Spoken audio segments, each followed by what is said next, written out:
Here's the real reason behind the MCI and why it should be called the MSI. But first, editor, could we whip up a super cool intro sequence, something the kids won't think is cringe? Nice.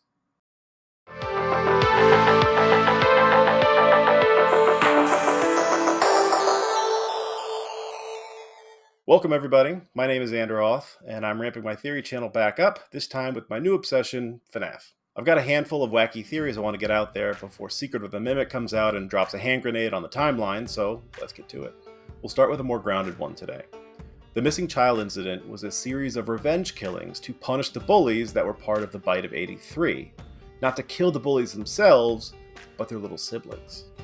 As we see in the FNAF 4 minigames, Michael Afton and three of his friends wearing character masks taunt the crying child before hoisting him up into the mechanical jaws of Fredbear, at which point he's tragically crunched. My theory is that this was the inciting incident for William Afton to begin killing children, but not the perpetrators, not the bullies, their little brothers and sister. Think about it from William's point of view, the perspective of a narcissist. Killing the bullies would be inflicting the same pain on them that was inflicted on the crying child. But William is focused on his own pain, which was the pain of having a child taken from him. So from his point of view, the correct justice for this crime would be making the perpetrators feel the loss of a child close to them, which is what he feels they did to him. And as a bit of poetic justice, in William's mind at least, he hides the bodies of the little siblings in the animatronics that correspond to the characters of the masks of the bullies. So let's work through the MCI in order and see what we can find out. It's gonna start out shaky, but we'll get somewhere interesting in the end, I promise. First up is the Chica Bro, whose little sister Susie was stuffed into the Chica animatronic. We don't know much about the Chica Bro, so we can't really make a connection to Susie. We know Susie was the first, and that's kind of it. So we can move on to Fritz.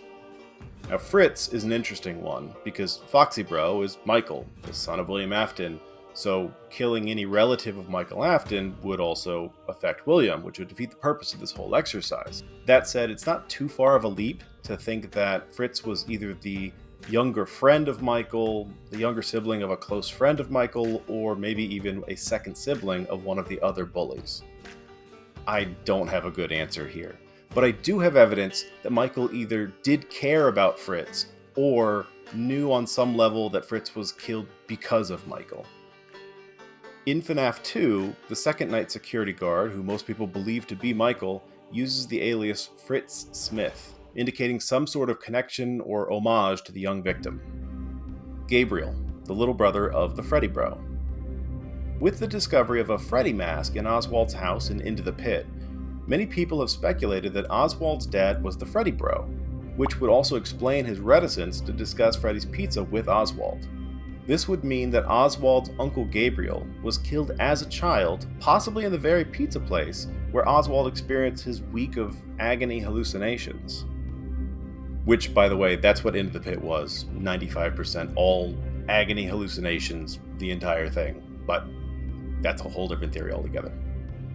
Interesting note, the name Gabriel translates roughly to God is my strength in Hebrew, while the name Oswald translates to God's power in Old English. A very similar meaning, almost as if Oswald was named in honor of his father's kid brother. This is reinforced by the fact that in the game, a new girl shows up at school during Oswald's week of hallucinations, and her name is none other than Gabrielle. And she's reading about Greek mythology, stories about gods and their strength. Jeremy, the little brother of the Bonnie Bro.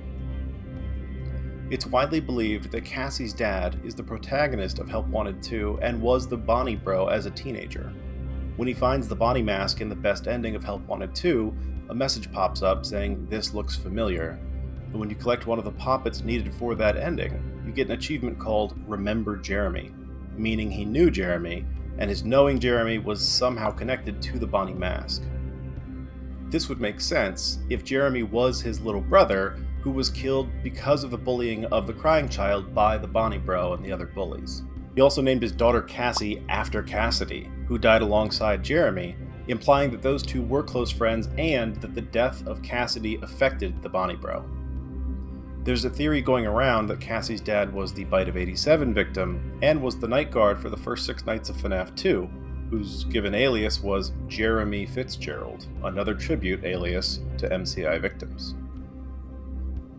If you're keeping count, we've gone through 4 of the 4 bullies, but we still have 1 MCI victim left: Cassidy.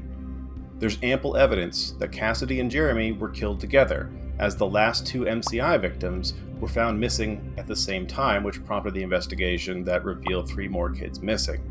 It's known that Cassidy and Jeremy were the last 2, so if William had already killed Susie, Fritz, and Gabriel, and had only 1 bully left to punish to finish his grisly work, he was likely looking to finish the job as quickly as possible, before the 3 missing children's parents raised suspicions and his window of opportunity closed. So he had to take whatever opportunity he had, which unfortunately meant abducting and killing another child in order to get to Jeremy. Why? Well, this implies that Jeremy and Cassidy were nearly inseparable within the restaurant, reinforcing the idea that they were very close friends and explaining why Jeremy's older brother would name his daughter after Cassidy decades later. What else does this mean? That Cassidy was never an intended target. He was simply collateral damage, an opportunity cost for a desperate man with a twisted sense of morality. And it's that same twisted sense of morality that gives Cassidy his name in Afton's mind: the one you should not have killed. That name always struck me as ludicrous, because none of these children should have been killed by Afton. They were all ones he should not have killed. None of them deserved to face the fate that they did. But in Afton's sociopathic logic, the little children weren't the ones who were being punished. It was the bullies, the bigger kids, the ones that he was punishing. But Cassidy wasn't directly attached to any of the bullies.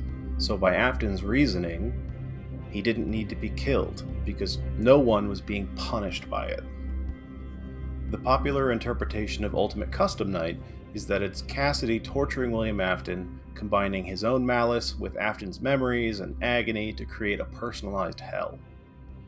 Perhaps the moniker, the one you should not have killed, isn't how Cassidy referred to himself, but is how Afton thought of Cassidy, and is another memory of Afton's being weaponized against himself. This theory would also explain why Cassidy in particular is more hateful of Afton than any of the other MCI victims, why he alone would create this personalized hell. Each of the other victims had someone else to partially blame, at least using little kid logic. An older kid contributes to the death of a child, and that blame and punishment is transferred onto their little brother or sister. Each little sibling could, on some level, be pissed off at their big sibling, or at the very least be dividing their malice between their killer and their guilty older sibling. Except Cassidy, who had no one else to blame other than Afton, who killed him as little more than a logistical step. No other reason. It makes sense in this context that Cassidy would be the most hateful towards Afton. One last point. This theory could explain why so many characters in Help Wanted 2 asked the protagonist, "What makes you so special?" Many people suffered from the events of the MCI, and presumably most of them tried to distance themselves from Fazbear as much as possible, like Oswald's dad, the Freddy Bro, who lost his little brother Gabriel. So why did Bonnie Bro get more involved with Fazbear? Because he lost more than anyone else from the MCI other than the Aftons. His little brother, his little brother's best friend, his friend Michael's little brother, and arguably Michael himself. Maybe that deep loss is what makes him so special. Or maybe it's just his missing frontal lobe. Who knows? One more last thing. I think the weakest point of this theory is Fritz. We don't know who he could have been to Michael. He probably was not a direct relative, because that would have affected William as well. So while in Afton's mind, Fritz was a justified target because it caused pain to Michael, it doesn't affect him the same way. He doesn't hold that hatred in his heart that he does for the other bullies that he does for Michael in a way that attaches to Fritz, because they have a very different relationship. Why do I mention it in this way? Well, I found it super odd that Foxy is almost entirely absent from Into the Pit, but what if it's because this particular quagmire of agony in Jeff's Pizza doesn't give much consideration or thought to Fritz, and thus Foxy? Well, why wouldn't it? Perhaps the source of this agony has made peace with the Foxy Bro through other means. through years of parental abuse and worse, and thus gives Foxy no thought?